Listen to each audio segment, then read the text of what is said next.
चाय से शुरू हुई थी सरकार और गाय पे अटक गई और विकास की मौसी 10 साल में रास्ते में भटक गई। ये बोलते हैं कि गाय हमारी माता है पर माँ की रक्षा करना इन्हें नहीं आता है। अरे अभी तो शुरुआत है, ये तो ट्रेलर है, पिक्चर बाकी है। सर, इस देश के लोगों का यही है किस्सा कि जिसको जिताया वो राजा की तरह जाएगा और जिन्होंने जिताया वो फकीर की तरह। हम सुनते आए थे कि संडे हो या मंडे रोज खाओ अंडे, और अंडे का फंडा यही है सर कि भारत के बच्चों के किस्मत में महीने में एक अंडा नहीं मिलता। सर, नीट के घोटाले से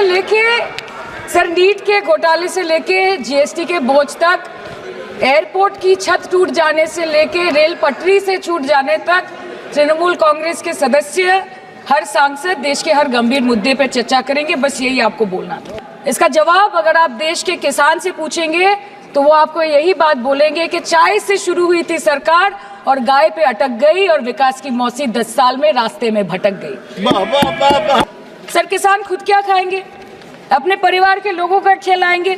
अपनी गाय भैंस भेड़ बकरी को क्या खिलाएंगे?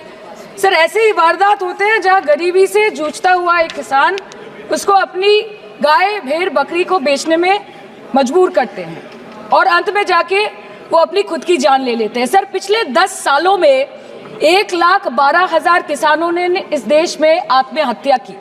एनसीआरबी की एक रिपोर्ट के अनुसार 10 साल में हर दिन इस देश में एवरेज में 30 किसान हर दिन अपनी जान ले लेते हैं। सर, इस देश के लोगों का यही है किस्सा कि जिसको जिताया वो राजा की तरह जाएगा और जिन्होंने जिताया वो फकीर की तरह। सर, ये बहुत गौरक्षा की भी बातें करते हैं। देश के लोगों को ये पता होना चाहिए that there is a fodder crisis in India and the union minister has himself stated in a written reply in Rajya Sabha that yes, the country is deficit in fodder. So it means that cows are dying without food in government owned goshalas, especially the BJP ruled state. तो sir, पहले खाना ही नहीं मिला, fodder crisis, फिर मिल भी जाए तो इतना महंगा कि किसान खरीद ही नहीं पा रहा है, फॉडर इन्फ्लेशन, और सर खाना मिल भी जाए तो पशुओं की बीमारी। उससे मुकाबला करने के लिए इस सरकार ने क्या किया? ये बोलते हैं कि गाय हमारी माता है पर माँ की रक्षा करना इन्हें नहीं आता है। आम आदमी के दूध, छाछ, लस्सी, दही, पनीर पर 5% की जीएसटी, क्रीम, कंडेंस्ड मिल्क, मक्खन, घी पर 12% की जीएसटी और अमीरों के हीरो पर सिर्फ 1.5% की जीएसटी। सरकार उनको रिलीफ नहीं देती है जो विदेश में जाके मिल्क शेक और लाते की चुस्कियां लगाते हैं। ये सरकार उनको रिलीफ नहीं देती जो आम आदमी 2 पैकेट दूध खरीदने से पहले 10 बार सोचता है। सर, बचपन से हम सुनते आए थे कि संडे हो या मंडे रोज खाओ अंडे। India rank 2nd in egg production in the world, और अंडे का फंडा यही है सर कि भारत के बच्चों के किस्मत में महीने में एक अंडा नहीं मिलता। मिड डे मील के चलते हफ्ते में अगर एक आध अंडा मिल भी रहा था तो कहीं धर्म के नाम पे तो कहीं महंगाई के चलते उसे बंद करने की मांग उठ रही है। सर, अंत पे आते हैं मच्छी पे। आप लोगों को ज्यादा पसंद नहीं, पर हम क्या करें, हम तो माछे भाते बंगाली है, हमको तो बोलना ही पड़ेगा।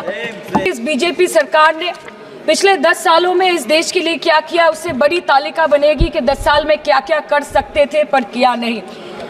2014 में जो किसान मोदी है तो मुमकिन है सोच के और अच्छे दिन के ख्वाब देख के बीजेपी को वोट दे रहा था, आज 10 साल बाद वो बोलता है कि मोदी है तो नामुमकिन है। शायद अभी वो किसान है भी नहीं।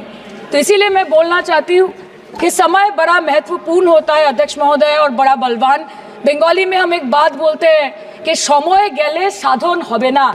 इसका मतलब यही है कि अगर समय चला गया तो साधना नहीं होगी, अगर भक्त रूठ गए तो आराधना नहीं होगी।